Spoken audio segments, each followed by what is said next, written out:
Hello and welcome to Bounding into Comics. My name is John Trent. I'm the founder and editor-in-chief at Bounding into Comics. Today I got a new Lord of the Rings rumor that provides more details about the show's rumored nudity. Before we get to that, I'd like to ask you to please hit that subscribe button if you are not already subscribed. If you are already subscribed, please make sure you are still subscribed. YouTube does like to unsubscribe people for whatever reason.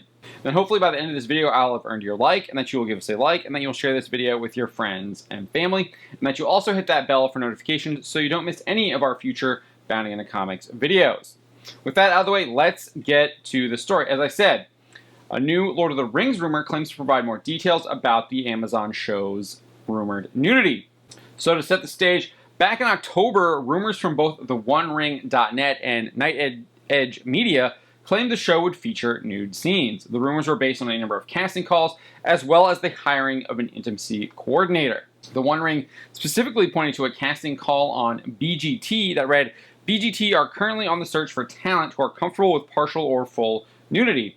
Intimacy guidelines will always be followed on set. We are after all shapes, sizes, and uniquely beautiful looks." The casting call continued, "You'll be needed for background, extra, and featured work on an upcoming TV production shooting in Auckland." The call specifically used the reference word jazz. It says, "Apply now by clicking here, select an Auckland free trial, and use the reference word jazz. You'll need to fill out as much information as possible and upload 2 photos." While the casting call does not specifically mention the Lord of the Rings, the One Ring's Cliff Broadway claimed that the code word jazz is connected to the Lord of the Rings production. Aside from this casting call, Night Edge Media would also report that the show hired New Zealand native Jennifer Ward-Leland as an intimacy coordinator for Amazon's UAP. The project is even listed on Ward-Leland's website. According to the One Ring's Cliff Broadway, the Amazon Studios UAP project is actually, quote, the catch-all working title for Lord of the Rings. If you don't know what an intimacy coordinator is, Wikipedia describes it as a staff member who ensures the well-being of actors who participate in sex scenes or other intimate scenes in theater, film, and television production. While the featured nudity was simply rumors, fans had concerns, and a Change.org petition was even created requesting Amazon keep nudity out of the show. It doesn't appear that the petition had any effect, as this new rumor claims nudity will indeed be featured in the series. However, it's claimed that it will be sexless.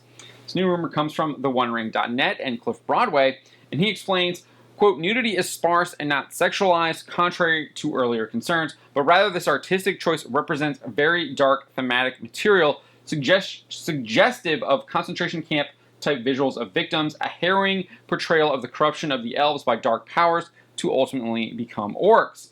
Broadway editorializes, saying, "If this plays out fully, it may well be one of the most ambitious things undertaken by this production, and perhaps by anyone attempting to adapt Tolkien." I'm not sure if this will actually alleviate any fan concerns about the nudity in the show, because you still have what former Amazon CEO Jeff Bezos told Variety back in 2017 about what he wanted for Amazon Studios programming. Variety's Cynthia Littleton and Daniel Holloway explained that, quote, "The mandate from Jeff Bezos is clear, bring me Game of Thrones." Game of Thrones is known for its gratuitous nudity, something that Lord of the Rings is not known for, and one could argue actively opposes in the way its story is told. But let me know what you think. Do you think this rumor alleviates any fears that you might have had about how nudity would be shown in Lord of the Rings? Do you think this could be a bait and switch, where they're telling you this one thing to try and get you on board, when in reality they're going to give you something completely different? Let me know what you think. My name is John Trent, and you've been watching Bounding into Comics.